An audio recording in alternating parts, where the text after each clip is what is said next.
하나님께서 우리에게 주시는 말씀은 에베소서 4장 7절에서 10절까지입니다. 에베소서 4장 7절에서 10절까지입니다. 제가 봉독해 드리도록 하겠습니다.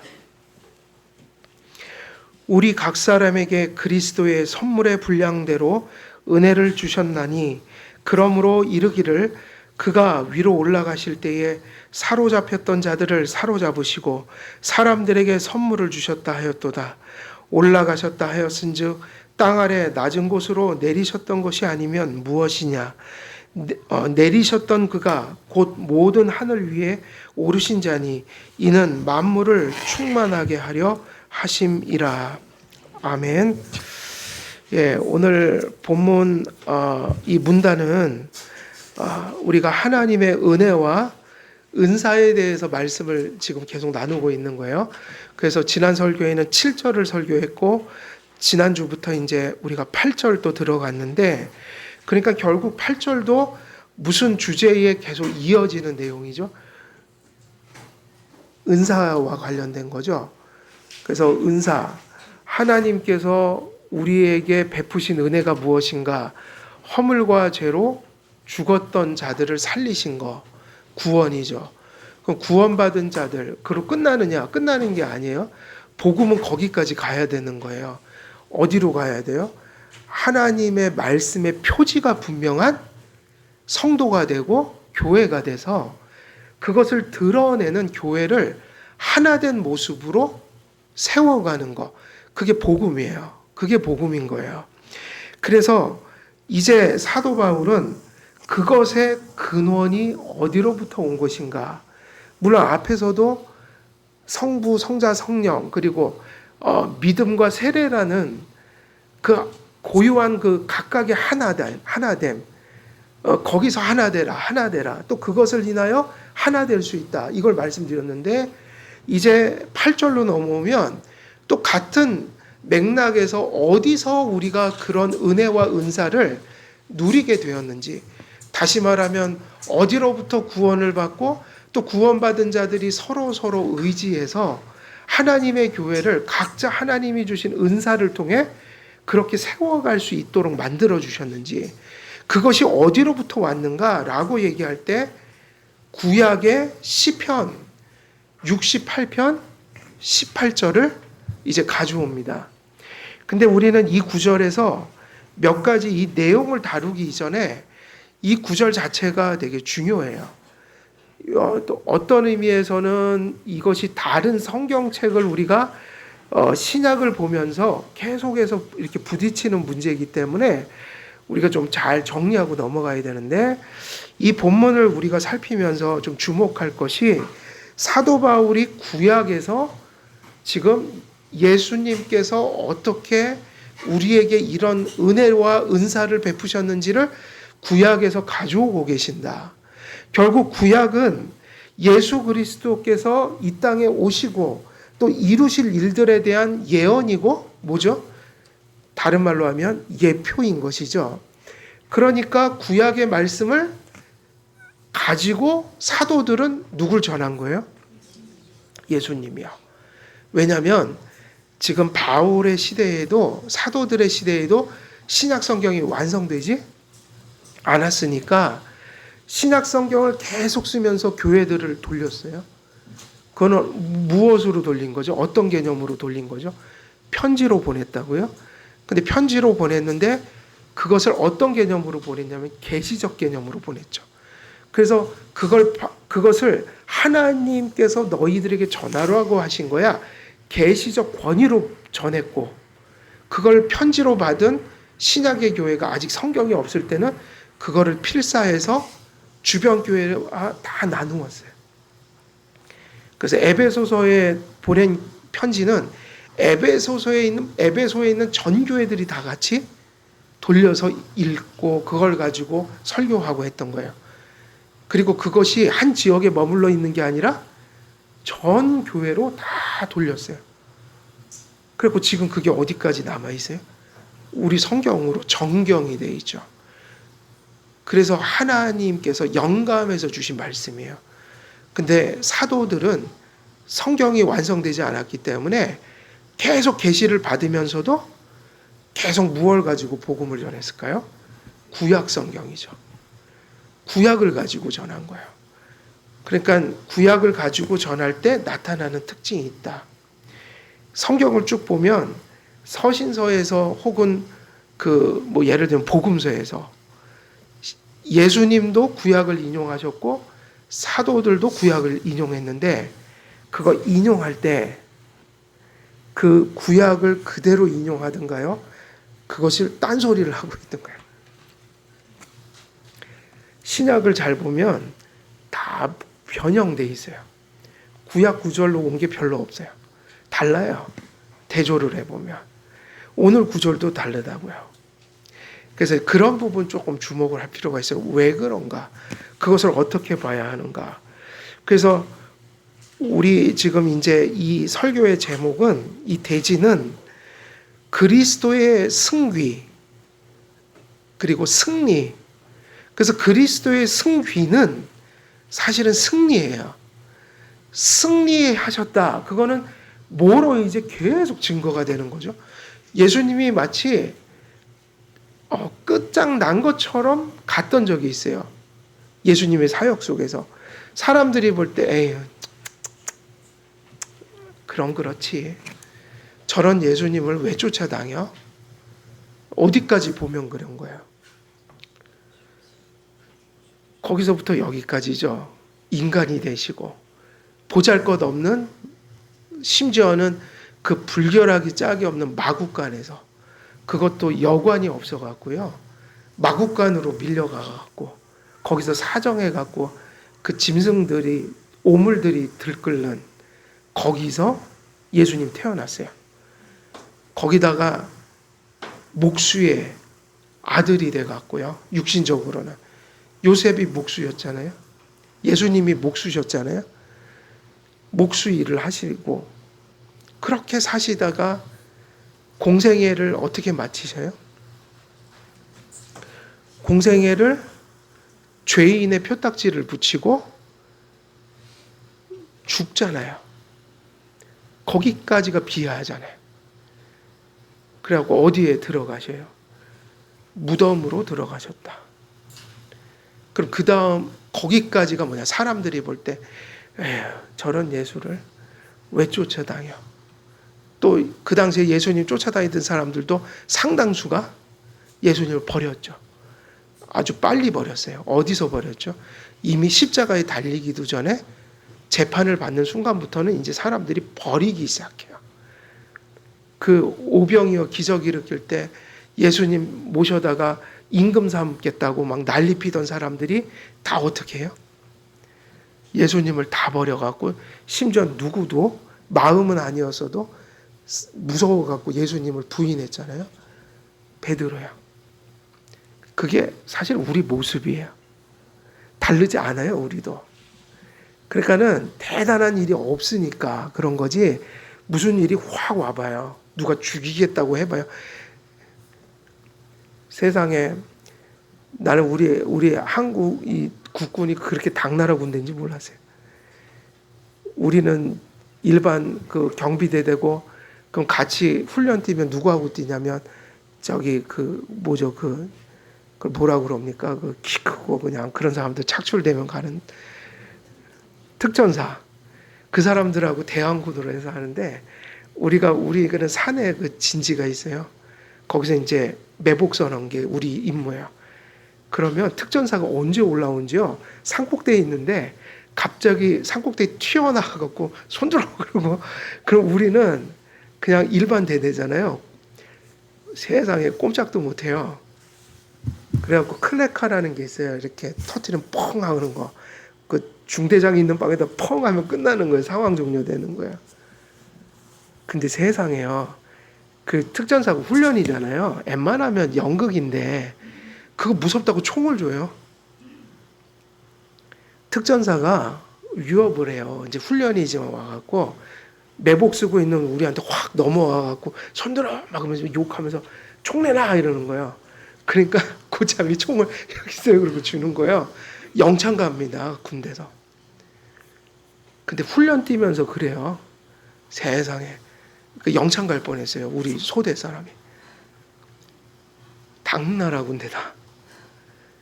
사람이 겁이 많은 거예요. 저는 그런 산에서 깜깜한 데서 이런 겁은 많아도 그런 겁은 또 소명감이 있어서 안 줘요. 또. 눈물을 뚝뚝 흘리면서 나 안 줘요. 못 줘요. 그거 참은 평소 때 뭐 잘난 척하면서 총을 미리 주더라고요. 영창 갈 뻔했잖아요. 저희 소대는 얼차례 돌고. 와, 근데 제가 보면서 참 당나라 군대다. 저거 북한군 쳐들어오면 야, 총이 아니라 월북하겠다, 월북하겠어. 그랬는데 가만히 생각해보면 우리도 신앙생활 하다가 그러니까 평소니까 이러지 힘든 일이 있으면 사람은 믿음을 버립니다. 우리는 약한 사람들이에요. 자기를 너무 믿으면 안 돼요. 미리 기도해 주세요. 참 누가 위협해도 하나님 저는 배반 못합니다. 이런 신앙 가지고 살게 해달라고. 그래갖고 지금 약간 그런 거예요. 우리가 상당히 연약하다. 예수님이 십자가에 못 박혀서 죽으시니까 이미 그 전부터 그 재판장에 끌려갈 때부터 군사들이 와서 예수님을 포박해서 가는 순간부터 이미 예수님은 예언했잖아요. 사실은 군중들이 버린 게 아니라 누가 버려요? 제자들이에요. 너희가 다 흩어질 거야. 다 미리 아셨어요. 예수님 마음은 얼마나 넓은지 미리 알고 사랑하시는 거야. 실제로 다 도망갔어요, 안 갔어요? 다 갔죠. 다 갔어요. 배신했어요. 아주 대표자가 누구예요? 베드로. 그래서 기도해야 돼요. 그런 잘못을 하면 용서받고 회개해도 기억에 남아갖고 베드로도 평생 괴로웠을 거예요. 사도회 하면서도 내가 그때 왜 부인했죠? 그 생각만 하면 부끄럽고 힘들었을 거예요. 저희도 그래요. 용서받지만 죄가 너무 큰 걸 저지르면요. 기억에서 잘 안 지워져요. 주님은 용서했는데 내가 나를 용서를 못하는 거예요. 그런 거 많습니다. 그래서 그것도 중요해요. 살면서 너무 큰 죄를 짓고 살면 안 돼요. 100% 용서받습니다. 근데 가만히 보면 자기가 그걸 못 놔요. 그래서 그게 얼마나 큰 상처인지 몰라요. 상처가 아물어도 흉터가 남는다고요. 그래서 인생 살면서 너무 남한테 나쁜 짓 하고 가슴 아프게 하고 몹쓸 짓 하고 이런 짓 하면 안 돼요. 그래서 빨리 깨우치고 돌이키는 게 복이다. 인생 살면서 그렇게 주님이 용서해 줬다고 100번을 얘기했는데도 내가 용서 못해서 자꾸 기억에 남는 죄, 인생 살다가 한두 번 그런 실수를 하는데 그걸 하지 말아야 됩니다. 그걸 안 하려고 발부동을 쳐야 돼요. 베드로도 얼마나 가슴 아팠겠어요. 예수님을 3번이나 부인해버렸다. 그런데 예수님이 그 지경에 가니까 사람들이 다 버렸죠. 아이고, 혀를 차는 거예요. 저런 예수를 쫓아다니냐 너희는. 저런 예수를 내가 쫓아다녔는가. 근데 이제 그 다음부터 3일 지나서부터 이제 달라져요. 뭐가 이제 막 해요. 그 죽으심을 통해서 뭐가 이루어진 거예요? 부활, 승천, 하나님 우편에 오르심, 성령을 보내시는 일. 너희가 듣고 보는 일이 누굴 통해서 이루어진 거예요? 바로 그 예수 그리스도를 통해서. 그래서 우리는 주님의 낮아지심은 그것도 누굴 위해서 낮아지셨다고요?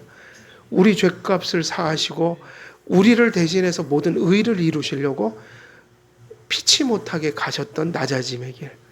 근데 그게 진 게 아니다. 죽음으로 죽음을 정복하셨다. 그 얘기를 들으면 너무 이렇게 좋아요, 마음이. 예수님은 죽음이란 놈을 잡아버리려고 어디로 들어가신 거예요? 죽음 속으로. 그래서 우리 때문에 그렇게 죽음까지 경험하신 거예요.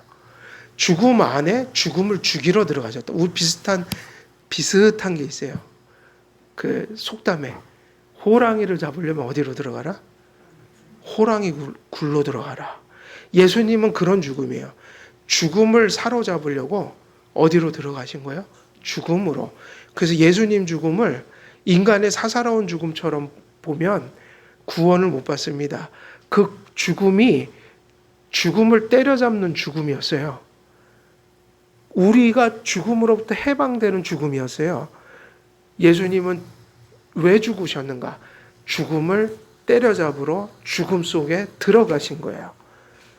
그분이 누구시니까요? 하나님이셔요. 한번 죽일 수는 있으나 그분은 그렇다고 죽음에 매여 있을 수는 없었다. 그래서 죽음을 한번 경험했지만, 그래서 우리 죄값을 다 치러주셨지만 죽음을 딛고 일어나는 부활을 일으키신 거죠. 그래서 어디서부터 승리해요?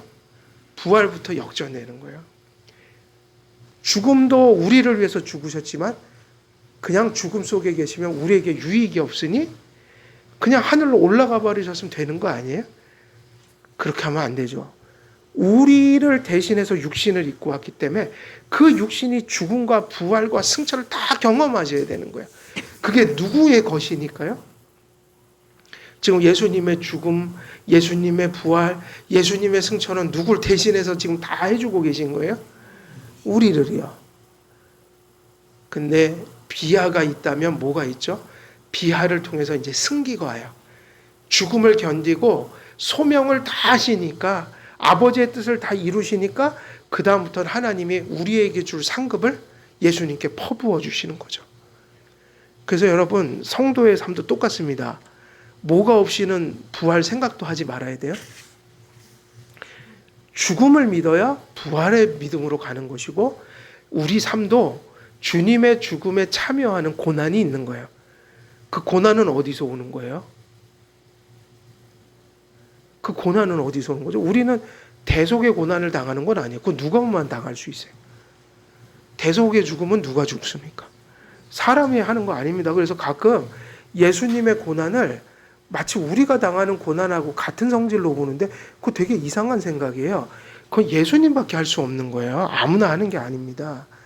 그 예수님의 죽음과 고난은 단 한 번 있는 거예요. 예수님의 생애 속에. 어떤 고난이죠? 구속하는 고난. 근데 우리는 예수님의 고난을 우리도 가졌다고 그랬어요? 안 가졌다고 그랬어요? 성경에 가졌다고 그랬죠? 참여하라고 그랬죠? 근데 성격이 다른 거라고요.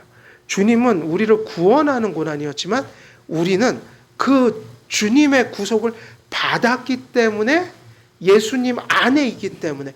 그런데 이게 문제예요. 그러나 무엇 때문에 고난이 오는가? 예수님 믿는 거로. 우리 속에 뭐가 있으니까요. 세상의 죄성이 있으니까. 그게 무슨 얘기냐면요. 사실은 그 고통은 주님이 주시는 게 아니에요. 근데 왜 그걸 축복이라고 했고 너희는 그리스도의 고난에 참여하라고 그랬을까요?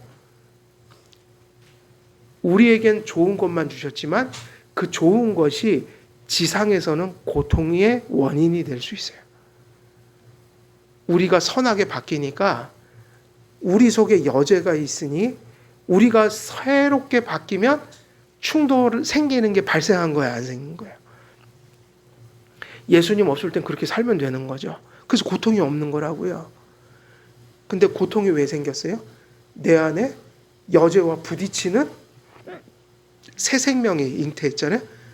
그게 있으니까 뭐하고 부딪힐 수밖에 없어요? 여죄와.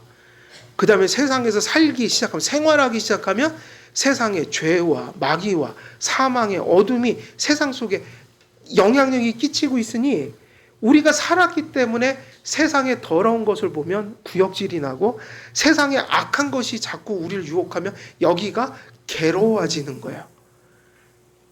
제가 20살 때 설교 들을 때 그 얘기를 하시더라고요.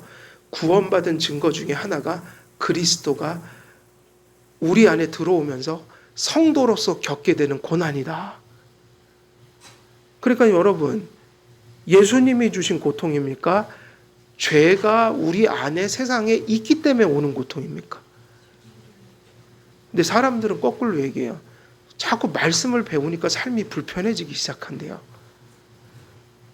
그게 말이 돼요, 안 돼요?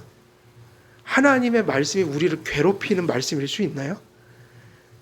생명이에요. 기쁨이에요. 거기에는 평강밖에 없어요. 근데 왜 스트러글이 일어나는가? 스트러글이라는 건 언제 쓰는 거죠? 충돌되는 대상이 생겼기 때문이에요. 그러니까는 스트러글이 없으면 지금 어떤 삶을 살고 있다고 보면 돼요. 아무리 살아도 뭐 갈등도 안 되고 염려도 안 되고 밖에 나가도 모든 게 다 좋기만 하고 정말 세상 살기 좋다. 노세 젊어서 노세. 그게 왜 되냐면요. 예수가 없기 때문이에요. 주님을 믿는 순간부터 경험 못했던 기쁨이 오면서 경험하지 못한 고통이 오기 시작합니다. 그래서 사실은 제가 인지할 수 있는 심적인 고통 중에 아마 앞으로도 후로도 그런 고통은 없을 거라고 보는데, 왜냐하면 한번 겪었기 때문에 이제는 똑같은 게 오면 그렇게 힘들질 않죠. 예수님 처음 믿고 딱 6개월 만에 온 고통이 제가 일생 일대에 겪어본 고뇌 중에 가장 큰 고뇌였어요. 왜냐하면 그게 너무 커서 정상적인 삶을 살아갈 수 없을 정도로 그 고민 속에 이렇게 갇혀 있었으니까요. 그래서 미친 사람처럼 교회를 뛰쳐가갖고 문 열어달라고 기도하고 그랬다고요. 살려달라고. 이게 도대체 나는 이거를 해결할 수가 없습니다. 그래서 내가 문제아가 돼서 학교를 못 간 게 아니라 그 문제를 해결하지 못하면 지금 공부하는 것도 의미가 없는 것 같아서 학교도 엄마 몰래 안 가고 교회 가서 뒹굴고 있었어요. 학교를 갈 수가 없었어요. 너무 힘들어서. 숨이 막혀서 막. 근데 그게 뭐냐면 신학적인 고민이었다고요. 근데 가만히 생각하니까 다 교리에 있는 답이 있는 거야. 그때 아무도 안 가르쳐갖고 저 혼자 막 그걸 하나님이 직접 들려주시는 줄 알았죠. 기독교 강요 읽다가 해결이 됐다니까요. 그게 무슨 얘기냐면요. 그게 무슨 얘기예요? 저는 고뇌가 구원받았기 때문에 겪은 일이라고 지금도 확신하고 있어요. 제가 예수님 안 믿을 때 그런 고민을 한 적이 없어요. 하나님, 제 죄를 어떻게 해야 합니까? 이거를. 저 이대로 놔두시면 저 지옥이 확실한데, 아이고, 내가 내 속에 죄가 있는데 이거 어떡하죠? 이렇게 된 거예요. 예수님이 십자가에서 구원하셨는데, 믿긴 믿어요. 근데 아무리 봐도 이 죄를 보니까 연결이 안 돼요. 신학적 고민이잖아요, 지금. 근데 그 고민을 왜 하기 시작했냐면, 예수님을 믿으니까 죄의 문제가 심각해지기 시작한 거예요. 물론 그거는 신학적으로 해결을 받아야 될 문제지만 그 과정은 피할 수가 없는, 누구나 고민해야 될 과정이에요. 사실은 예수님 처음 믿을 때. 그만큼 고민도 안 하고 천국 가시려고요. 자기 죄는 알고 천국을 가야 될 거 아닙니까? 자기 죄가 뭔지를 알아야지 복음이 뭔지를 아는 사람 아니에요? 죄가 뭔지를 아는 사람이 이제 새 생활이 뭐라는 걸 아는 사람이 되지 않을까요? 그건 누구나 경험해야 될 문제인데 저는 좀 세게 왔어요. 거기다가 교회 가면 그거를 목사님들이 못 가르쳐 주더라고요. 네 안에 아직 죄가 있지만 예수님이 이렇게 해서 아직 네 속에 죄가 있지만 구원받을 수 있는 거야. 여죄를 가르쳐 주면 되잖아요. 목사님들 중에 한 사람도 그걸 아는 사람이 없어요. 그래서 신학적인 고민을 얘기하면 어떻게 하면 데려다가 머리에다 안수하고 앉아있더라고요. 콧김, 입김 다 뿌려대면서 쉬 이러면서 그냥 머리에다가 짓눌러대는데 그래 해결됐다. 그리고 집에 가면 웬 걸려. 또 힘들기 시작한 거예요. 근데 가만히 생각하니까 그 고민이 너무 소중해요. 저는 그것 때문에 기독교 강요도 읽었고 그때 생긴 확신이 지금도 설교할 수 있는 확신이 된 거예요. 제 박사학위 논문은 칭의인데 사실은 그때 가진 확신을 이론을 확장시켰을 뿐이에요. 그걸 확인했어요. 저는 공부하면서. 그게 맞구나. 여러분, 그리스도인으로서 살아가면서 어떻게 그리스도인으로서 겪는 고난이 없을 수 있을까요? 사실은 어딜 가면은 없어요? 천국 가시면 없어요? 없습니다. 그럼 여기서 생기는 고민이 있잖아요. 부담감. 똑바로 못 사는 내 괴로움. 또 더 바르게 살라는 소리는 계속 들려오고. 그러면 그 괴로움이 왜 있는 거죠? 주님의 말씀에 문제가 있는 겁니까? 내가 죄성이 있어서 힘겨운 겁니까? 그래서 그 말씀을 드리는 거죠. 힘들 때 바로 무릎 꿇고 뭐 하세요? 회개요. 지금 못 사는 그 실존은 죄로부터 오는 거니까 하나님 여기까지가 제 모습이네요. 도무지 저는 하나님의 기준에 도달할 수 없는 존재입니다. 그리고선 누구를 구하세요? 그렇게 회개하고 예수님을 구하십시오. 맞습니다. 죽을 때까지 제가 용을 써도 주님 뜻을 다 못 이루고 살아갑니다. 예수님 없이는 전 못 삽니다. 예수님이 저를 용서 안 해주시면 벌써 저는 지옥불에 던져졌습니다. 그 누구를 구하는 거예요? 그리스도의 용서를, 그의 은혜를. 그리고 그렇게 되면 용서의 확신이 오면 예 주님 제가 부족하니까 주님 용서해 주시니까 제가 하나님 말씀 기준을 제가 죽을 때까지 부족하지만 용서 안에서 쫓아가겠습니다. 또 결단하는 거예요. 그리고 내일을 또 사는 거고 또 회개하고 또 가는 거고. 자꾸 뭐를 끌어내리지 말란 얘기입니까? 주의 말씀을 내 수준으로 끌어내리지 말라는 것이고 거기서 오는 부담을 감사로 여기라는 거예요. 그래서 오늘도 회개할 수 있는 거고 더 나은 삶으로 나아갈 수 있는 거고 마지막 때의 어떤 그 소망을 표대를 향해서 이제 사도 바울이 얘기한 거 내가 달려갈 길을 다 달려왔다. 죽을 때 가서 고백할 수 있죠. 여러분 이걸 안 해놓으면 그때 가서 어떡하시려고요? 주님의 뜻대로 산 적이 없는데 이제 나한테 하나님이 너 이제 좀 올라와라. 나 좀 보자. 그렇게 산 삶이 없는데 그럼 그 삶이 없다는 건 믿음이 없다는 얘기예요.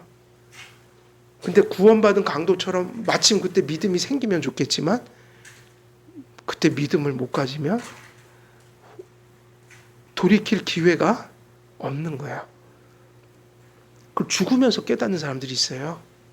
죽는 순간에 그럴걸, 믿을걸, 부족했지만 그 길을 쫓아갈걸.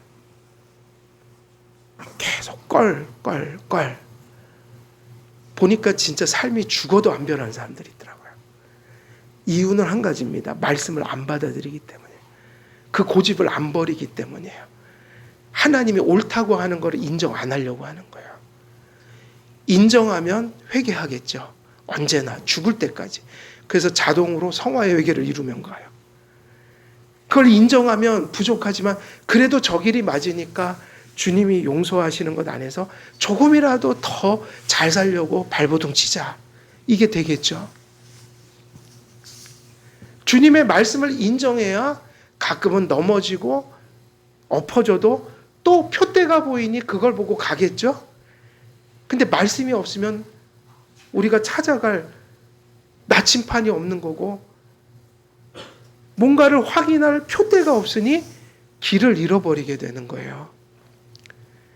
그래서 우리에게 항상 신앙의 어떤 해답은 우리 속에서 찾아서 되는 게 아니고 어디서 찾아야 돼요? 하나님? 말씀. 근데 말씀을 아무리 알아도 그 말씀을 사모하고 두려워하고 옳다고 인정하는 경건한 마음이 없으면 그 이해한 말씀이 아무런 결실을 맺을 수가 없다는 거예요. 그러니까 여러분 예수 그리스도의 고난에 동참하라고 한 분이 누구예요? 예수님이셔요. 바울이에요. 사도들이에요. 그러면 예수님 믿으면서 오는 그러한 괴로움은 너무너무 소중한 거고 감사한 거여야 돼요. 그게 뭐냐면 거룩한 부담감. 자꾸만 말씀이 있어서 내가 잘못하면 내 양심을 때려대고 그걸 다 지킬 수는 없어도 항상 오늘도 내일도 가야 할 길이 자꾸 보이는 하나님이 너 여기까지 와야 되는 거다. 그게 뭐냐? 사실 우리가 얘기하는 거룩한 부담감과 또 하나님 뜻대로 살려고 할 때 오는 고난은 다 그것 때문에 오는 거예요. 복음을 전하는 것도 죄가 없는 사람들한테 전하면 얼마나 편하겠습니까? 근데 우리가 복음을 전하는 건 누구에게 전하는 거예요? 죄인들에게. 그러니까 복음을 전하기 시작하면 고난을 당하죠. 욕도 먹고 충돌도 생기고 반대도 받고. 여러분들이 예수를 믿으니까 그 직장 생활 속에서 얻는 것도 있지만 사실은 예수님을 믿기 때문에 직장 생활 속에서 불편함도 오는 겁니다. 그래서 우리 성도님들 중에 가끔 얘기 들어보면 믿음을 지켜가는 성도님들이 계셔요. 그러니까 믿음을 지키다 보니까 직장에서 더 정직하게 해야 되고 양심대로 해야 되고, 그래갖고 결론을 보니까 손해를 보시는 거예요. 근데 그 얘기 듣고 나면 참 훌륭하십니다. 속으로 그 얘기를 하죠. 잘하신 거예요. 이 얘기까지는 제가 못해요. 그렇게 해도 하나님이 그렇게만 살면 100배를 부어주십니다. 살면 그러다 괜히 저한테 속았다고 그러면 어떡하려고요. 어떤 목사님들 오셔서 자꾸 그 얘기해요. 주의를 지키느냐고 아이들이 저기 다 포기했다. 근데 놀랍게도 성적이 더 잘 나오더라. 아니요, 성적이 잘 안 나올 확률이 높아요. 걔가 좀 특별한 애고. 또 지난번에는 또 목사님들 만났더니 그 얘기 하시더라고요. 처음에 이렇게 출장만 다니는 거랬대요. 외국으로 출장만 다니는 직업이에요. 그건 또 그러니까 처음에는 연봉이 대단했대요. 근데 들어갔다가 이분이 다 청년인데 오더래요. 나 직장 때려쳤어요. 그러면서 새로 갔어요. 그랬더니 연봉이 어떻게 되는데 거기보다 상당히 떨어졌어요. 근데 다녀보니까 맨날 예배도 못 드리고 이렇게 여기가 답답해서 죄책감이라서 이제 때려치겠다고 때려쳤어요. 근데 많은 목사님들을 무슨 예만 들어요. 때려쳤더니 연봉이 3배가 올랐더라. 꿈도 꾸지 마세요. 그거는 워낙 하나님 특별한 섭리가 있으셔서 그런 거고, 보통은 손해를 보고 살죠. 우리가 지금 이게 상업하는 분들은요, 사실은 뭐 갈비집하고 이런 데는 주일날 사실 문 열면 엄청 매상 오를 거예요. 그 얘기 하시던데요. 뭐 거의 일주일 내내 본 것보다 주일 한 번 여는 게 매상이 넘대. 얼마나 유혹을 받겠습니까? 그 닫는 분은 닫아요. 그날 주일 성수가 뭔지를 아는 분들은 그날 셔터를 닫습니다. 닫는 분 많이 봤어요. 근데 실제로 보니까 닫으니까 매상이 떨어지죠. 제가 포천에 이동갈비집 앞에 있는 교회도 전도사 했었어요. 거기서. 이동갈비집. 거기 주일날 열어보세요. 그냥. 그래도 닫는 분은요, 닫으시더라고요. 쾅 닫아버려요. 손해볼 거를 보겠다 이거죠. 목사님들은 자꾸만 그럼 매상 몇 배 오른다 그러는데, 그러면 큰일 나요. 더 실망해요. 그게 아니라 어쩔 수가 없어요. 세상에서는 주님 뜻대로 살기 위해서는 뭐를 받을 수밖에 없어요? 고난을. 왜 고난을 받냐면 내가 가진 믿음의 폭만큼 당하는 거예요. 왜? 믿음 때문에 생긴 게 아니라 뭐 때문에요? 세상이 어둡고 내 속에 죄가 있으니 새로운 게 들어와 버려서 충돌하는 거예요. 그래서 그러니까는 예수님은 우리를 구원하려고 고난을 받았지만 예수님은 그렇게 고난을 받았죠. 우리는 그런 뜻으로 해석하면 우리가 중보자가 되는 거예요. 그래서 기도도 중보기도가 아니라 도고기도다. 우리가 당하는 고난은 우리가 부족해서 오는 거고, 여죄가 남아있기 때문에, 세상에 어둠이 있기 때문에 선한 것이 나타나면 겪게 될 수밖에 없는 생태가 돼버리는 거예요. 현실이 돼버리는 거예요. 그러니까 그 고난을 해석하는 폭만큼 사는 거예요, 그냥. 그죠? 우리가 신앙생활을 잘 못하는 거는 이래저래 안 돼서 뭐야고, 아니다. 주님이 주신 이것이 선하다라고 생각하면 우리 믿음의 폭만큼 그냥 가는 거죠. 그만큼을 가는 거죠.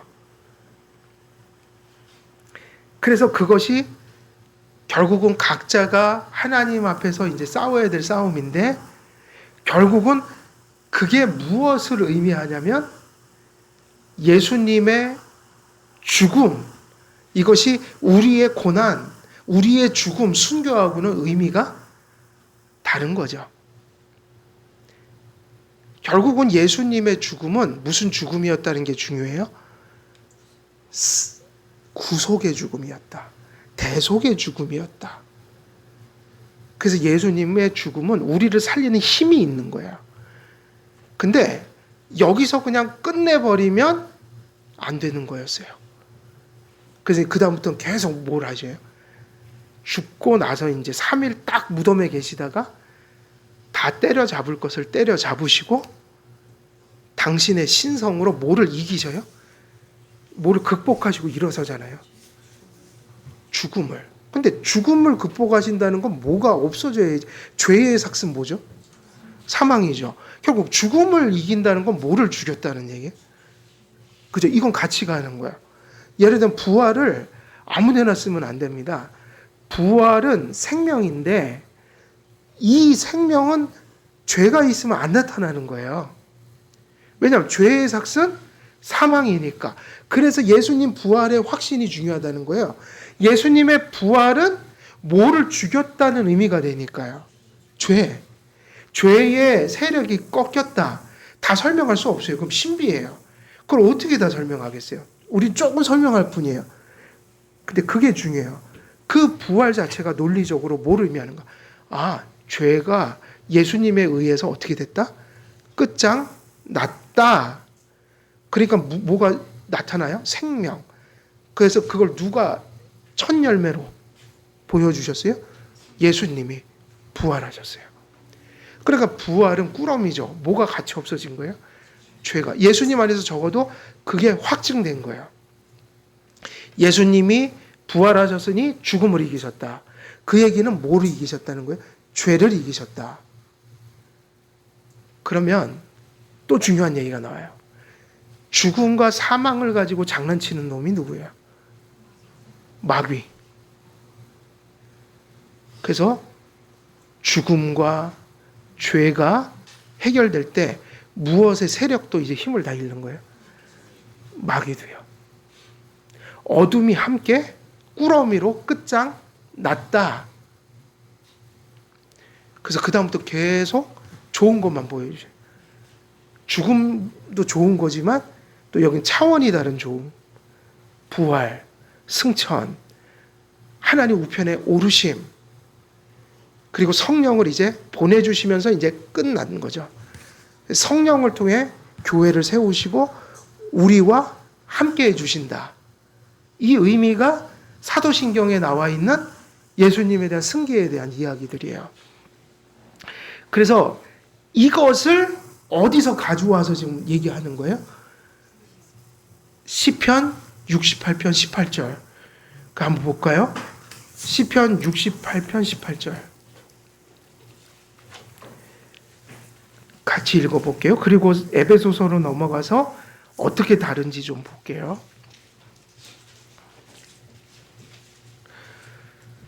자, 같이 한번 읽어볼까요? 18절 시작. 주께서 높은 곳으로 오르시며 사로잡은 자들을 취하시고 선물들을 사람들에게서 받으시며 반역자들로부터 받으시니 여호와 하나님이 그들과 함께 계시기 때문이로다. 요게 이제 다윗이 자기 승리를 얘기하면서 예수 그리스도를 예언한 구절이에요.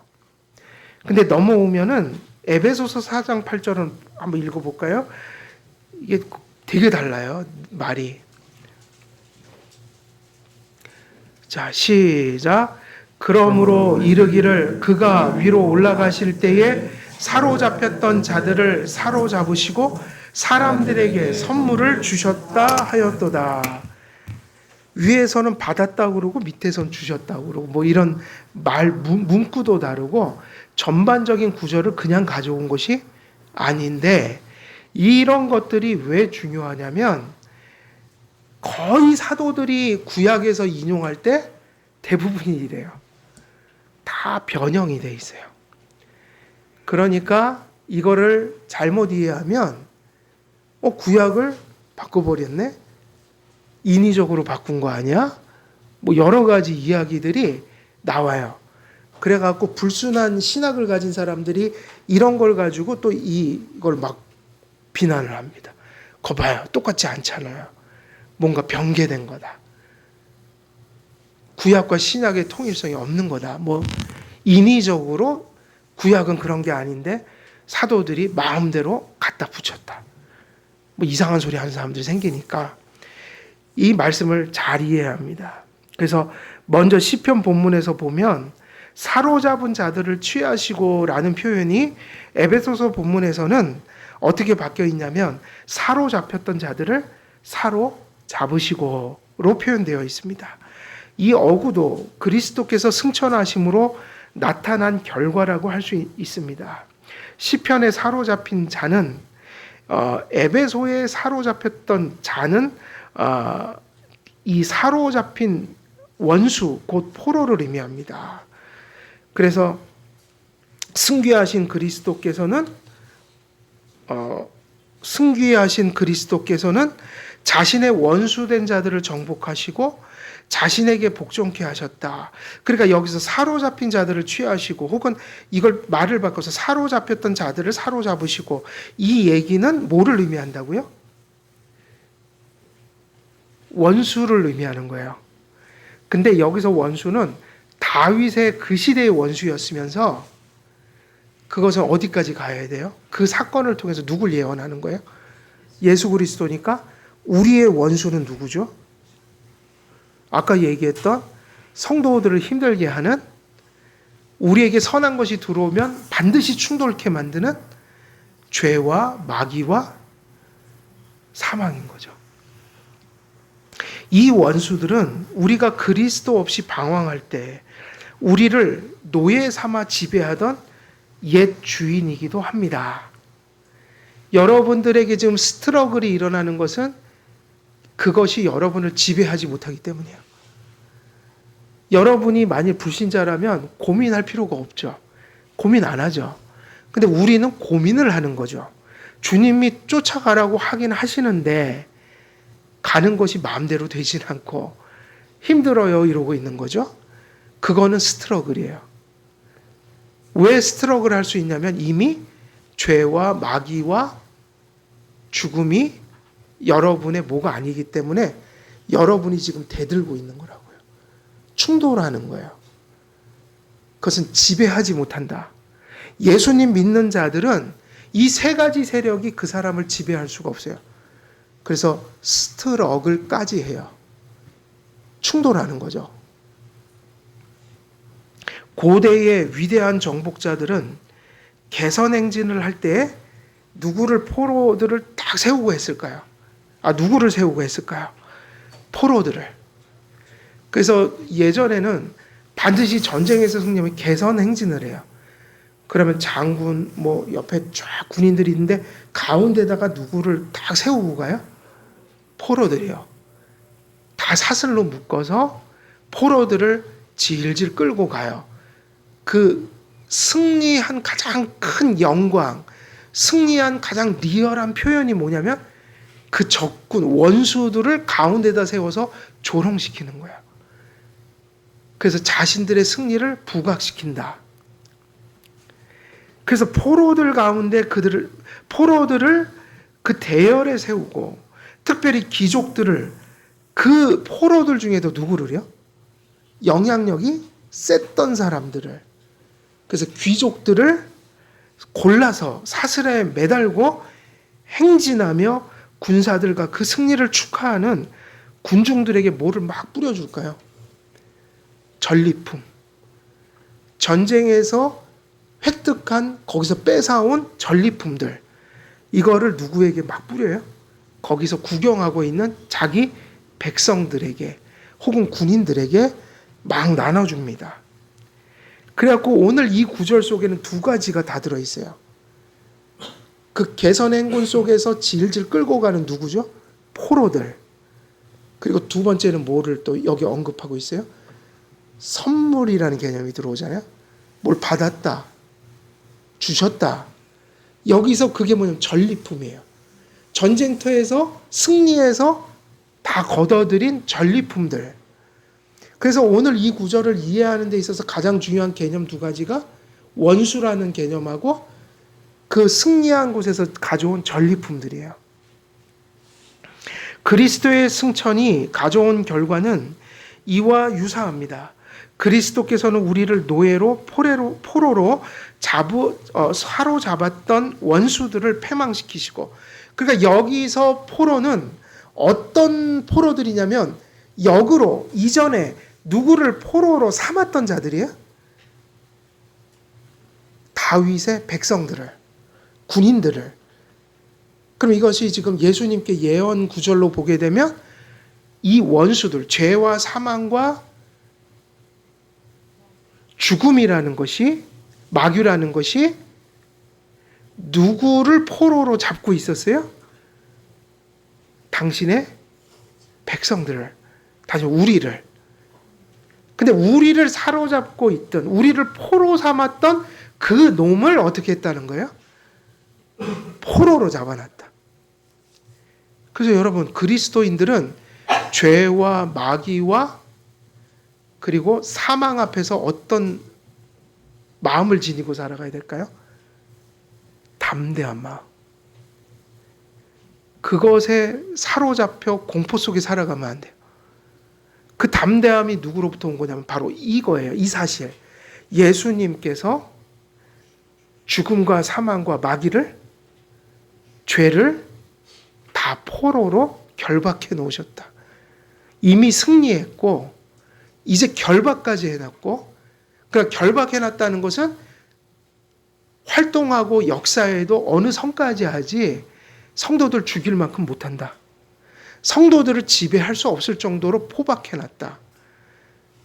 그게 우리의 괴로움인 거고, 이게 끝나면 이제 종말이 오면 이것들 다 어디다 갖다 던져버려요? 무저갱에다가, 쓰레기통에다 다 던져버려, 태워버리신다. 이 말씀을 전하고 있기 때문에 이 말씀은 되게 중요해요. 이것을 어떻게 읽느냐에 따라서 우리가 죄와 사망과 마귀와 싸우면서 때로는 고단하고 힘들지만 어떻게 할 수 있냐면 담대할 수 있다. 그래서 이걸 믿어야지 어떻게 하는 거예요? 질질 끌려가지 않고 어떻게 해야 됩니까? 대항하라. 그 성경에는 마귀하고 잘 지내라고 하였습니까? 마귀를 대적하라고 했습니까? 대적하라고 했잖아요. 그래갖고 맨날 비유를 들면 성도들을 뭐 군사다 막 이러잖아요. 뭐 군사라고 하니까 또 막 뭐 군인들처럼 행세하고 그러지 말고, 마귀가 좋아할 짓을 하지 말고 주님의 말씀을 잘 쫓아가라. 그 정도. 또 뭐 군인처럼 이러면서 뭐 막 용쓰고 이러면 되느냐? 안 돼요. 그게 소리 지른다고 마귀가 나가는 게 아니다. 하나님 잘 믿고 말씀으로 내 가슴을 채워야 마귀가 나를 지배하지 못한다. 1000번을 해보세요. 말씀도 안 믿고 성경도 가슴속에 없는데 사탄아 물러가라, 예수의 이름으로 물러가라 이래갖고 1000번 해보세요. 그거 다 헛짓하고 있는 거예요. 믿음을 가지면 되는 겁니다. 믿음이 내 가슴에 충만해지면 그냥 그것이 마귀를 떠나가게, 그게 성경적인 거 아니에요? 그래서 어떤 그림을 분명히 여기서 봐야 합니까? 이 시편 말씀과 에베소 말씀은 다 끝냈다는 거예요, 싸움을. 여러분, 끝났어요, 안 끝났어요? 여러분이 자꾸 이기려고 하지 마시고 이긴 거라고요. 괴로움은 왜 와요? 여기가 세상이니까. 오히려 긍정적으로 보는 거죠. 마귀도 왜 나를 시험하나? 내가 하나님 자녀니까. 세상 사람은 시험이라고 부를 수 없죠. 그들의 주인이 마귀인 거예요. 우리는 시험이라고 불러요. 유혹이라고 불러요. 연단이라고 불러요. 이유는 뭔가 하나님 자녀가 됐기 때문에. 이미 어떻게 했다는 걸 기억해야 돼요? 끝났다는 거예요. 그래서 종말론이 already 이미 not yet 아직은 안 끝났다. 그럼 안 끝났다는 것은 없다는 게 아니라 승리했는데 종말의 때 완성된다. 끝장난 겁니다. 그래서 성도들은 경건한 담대함이 있어야 돼요. 웬만한 죄가 와도 거기서 막 그러지 말고 동요하지 말고 딱 담대함을 가지고 초연하게 하나님 말씀을 순종하고 믿고 가던 길을 쭉 가는 그러한 담대함이 있어야 돼요. 이 시편과 에베소서가 뭘 가르치고 있냐면 그게 두 가지가 핵심이니까요. 이 말씀을 통해서 주시고자 하는 말씀이 끝장냈다는 거예요.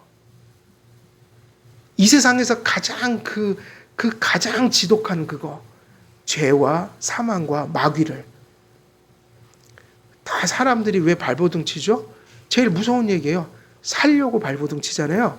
근데 다 죽었다는 거예요. 그 사람들이 예수 없으면 다 죽는다는 거예요. 이미 사망 가운데 있다는 거예요. 근데 성도들은 사망 가운데 있지 않아요. 한번 육신적인 죽음을 죽어도 부활합니다. 그래서 담대한 거예요. 이 세상 게 다 허물어지고 이 세상 게 다 잃었어도 그래도 성도에게는 한 가지 든든한 게 세상 사람들은 살아도 죽지만 우리는 죽어도 산다. 그 믿음이 있어야 한다. 본문 속에서 우리가 분명히 믿어야 될 게 뭐냐면 이건 믿음이에요. 복음이에요. 끝장냈다. 승리했다. 죄와 사망과 죽음을 이미 죽였다. 결박했다. 그 이미 죽음이 들어간 죄와 사망과 마귀가 계속 죽어가고 있고 종말의 때 그것이 완성될 것이다. 그러니까 우리는 싸움을 싸우되 고난을 당하되 무슨 고난을 당하고 무슨 싸움을 싸우는 거예요? 이미 이긴 싸움을 싸우니까 적어도 내 안에서는 흔들림이 없이 하나님 말씀 인정하면서 가던 길을 똑바로 가는 거. 그게 그 승리를 인식한 사람의 삶의 모습인 거예요. 그래서 이 어둠의 세력을 정복하심으로 취하신 전리품으로 은혜와 은사를 성도와 교회에 부어주셨다. 그 승리, 거기서 나온 게 뭔가 전리품. 승리의 결과로 마치 그 행진 속에서 전리품을 막 던져서 백성들에게 나눠주듯이 근데 그 나눠준 게 뭔지 아세요? 은화예요, 은화. 그 당시에 은화, 동전들을 은으로 만들었잖아요. 백성들이 그거 던져주면 얼마나 막 난리가 났겠죠. 전리품을 던져주셨다. 뭐냐? 구원의 은혜.